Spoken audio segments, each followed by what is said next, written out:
اعوذ باللہ من الشیطان الرجیم، بسم اللہ الرحمن الرحیم۔ سورہ بقرہ ترجمہ اور تفسیر، آیت نمبر 130 سے آیت نمبر 134 تک۔ وَمَن يَرْغَبُ عَن مِّلَّتِ إِبْرَاهِيمَ إِلَّا مَن سَفِهَ نَفْسَهُ وَلَقَدِ اصْطَفَيْنَاهُ فِي الدُّنْيَا وَإِنَّهُ فِي الْآخِرَةِ لَمِنَ الصَّالِحِينَ إِذْ قَالَ لَهُ رَبُّهُ أَسْلِمْ قال اسلمت لرب العالمین ووصى بها ابراہیم بنیہ ویعقوب یا بنی ان اللہ اصطفى لكم الدین فلا تموتن الا وانتم مسلمون ام کنتم شہداء اذ حضر یعقوب الموت اذ قال لبنیہ ما تعبدون من بعدی قالوا نعبد الہک و الہ آبائک ابراہیم و اسماعیل و اسحاق الہ واحد ونحن لہ مسلمون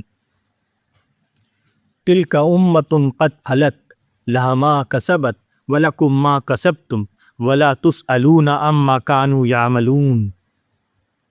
سورہ بقرہ کے ان آیتوں کا ترجمہ ہے، اور کون ہے جو ابراہیم کے دین کو پسند نہ کرے مگر وہ جس نے اپنے آپ کو احمق بنا لیا ہو، حالانکہ ہم نے اس کو دنیا میں چن لیا تھا اور آخرت میں وہ نیک لوگوں میں سے ہوگا۔ جب اس کے رب نے کہا کہ اپنے آپ کو حوالے کر دو تو اس نے کہا میں نے اپنے آپ کو رب العالمین کے حوالے کیا، اور اسی کی نصیحت کی ابراہیم نے اپنی اولاد کو، اور اس کی نصیحت کی یعقوب نے اپنی اولاد کو۔ اے میرے بیٹوں، اللہ نے تمہارے لیے اسی دین کو چن لیا ہے، پس ایمان کے سوا کسی اور حالت پر تم کو موت نہ آئے۔ کیا تم موجود تھے جب یعقوب کی موت کا وقت آیا، جب اس نے اپنے بیٹوں سے کہا کہ میرے بعد تم کس کی عبادت کرو گے؟ انہوں نے کہا ہم اسی خدا کی عبادت کریں گے جس کی عبادت آپ اور آپ کے آبا ابراہیم، اسماعیل اور اسحاق کرتے آئے ہیں، وہی ایک معبود ہے اور ہم اس کے فرما بردار ہیں۔ یہ ایک جماعت تھی جو گزر گئی، اس کو ملے گا جو اس نے کمایا، اور تم کو ملے گا جو تم نے کمایا، اور تم سے ان کے اعمال کی پوچھ نہ ہوگی۔ سورہ بقرہ کے ان آیتوں کی تفسیر ہے، رسول اللہ صلی اللہ علیہ وسلم کی دعوت عین وہی تھی جو حضرت ابراہیم علیہ السلام کی دعوت تھی، مگر یہود جو حضرت ابراہیم علیہ السلام کے پیرو ہونے پر فخر کرتے تھے، آپ صلی اللہ علیہ وسلم کی دعوت کے سب سے بڑے مخالف بن گئے۔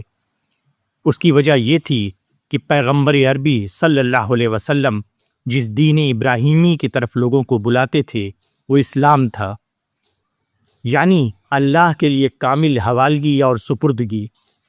قرآن کے مطابق یہی حضرت ابراہیم علیہ السلام کا دین تھا، اور اپنی اولاد کو انہوں نے اسی کی وصیت کی۔ اس کے برعکس یہود نے حضرت ابراہیم علیہ السلام کی طرف جو دین منسوب کر رکھا تھا اس میں حوالگی اور سپردگی کا کوئی سوال نہ تھا۔ اس میں آزادانہ زندگی گزارتے ہوئے محض سستے تخیلات کے تحت جنت کی ضمانت حاصل ہو جاتی تھی۔ پیغمبر عربی صلی اللہ علیہ وسلم کی لائے ہوئے دین میں نجات کا دار و مدار تمام تر عمل پر تھا، جبکہ یہود نے اللہ کے مقبول بندوں کی جماعت سے وابستگی اور عقیدت کو نجات کے لیے کافی سمجھ لیا تھا۔ اول ذکر کے نزدیک دین آسمانی ہدایت کا نام تھا، اور ثانی ذکر کے نزدیک محض ایک گروہی مجموعہ جو نسلی روایات اور قومی تخیلات کے تحت ایک خاص صورت بن گیا تھا۔ ماضی یا حال کے بزرگوں سے اپنے کو منسوب کر کے یہ اطمینان حاصل ہوتا ہے کہ ہمارا انجام بھی انہی کے ساتھ ہوگا، ہمارے عمل کی کمی ان کے عمل کی زیادتی سے پوری ہو جائے گی۔ یہود اس خوش فہمی کو یہاں تک لے گئے کہ انہوں نے نجات متوارث کا عقیدہ وضع کر لیا۔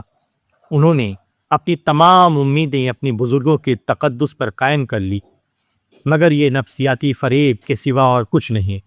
ہر ایک کو وہی ملے گا جو اس نے کیا، ایک سے نہ دوسرے کے جرائم کی پوچھ ہوگی اور نہ ایک کو دوسرے کی نیکیوں میں سے حصہ ملے گا۔ ہر ایک اپنے کیے کے مطابق اللہ کے ہاں بدلہ پائے گا۔